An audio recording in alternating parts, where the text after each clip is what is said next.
1 Timothée 2.5.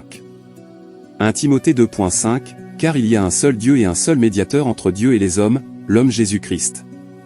Contexte. Ce verset fait partie des instructions que l'apôtre Paul donne à Timothée, un leader chrétien, sur la manière dont l'Église doit se comporter par rapport à la prière, le comportement des femmes dans l'Église et le rôle de leadership.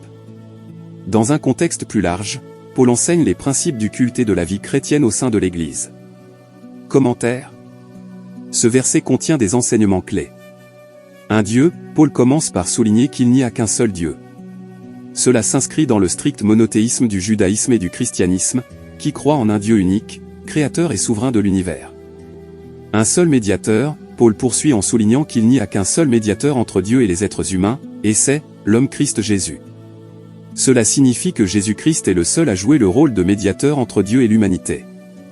Un médiateur agit comme un intermédiaire ou un pont qui facilite la communication et la réconciliation entre les différentes parties.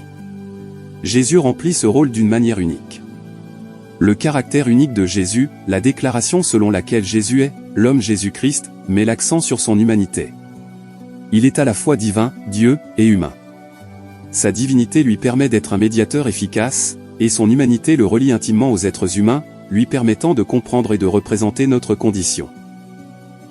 L'importance de la médiation, ce verset souligne l'importance de la médiation de Jésus. En tant qu'être humain, nous sommes séparés de Dieu à cause du péché, mais Jésus-Christ, par sa mort et sa résurrection, a rendu possible la réconciliation et la communion avec Dieu. Il est le seul médiateur qui peut nous mettre en présence de Dieu. En résumé, 1 Timothée 2, 5 enseigne que Jésus-Christ est le seul médiateur entre Dieu et les êtres humains. Il est le seul pont qui nous réconcilie avec Dieu, nous permettant d'avoir une communion avec le Père. Ce verset met l'accent sur le caractère unique, la divinité et l'humanité de Jésus et souligne l'importance cruciale de son œuvre rédemptrice dans la foi chrétienne.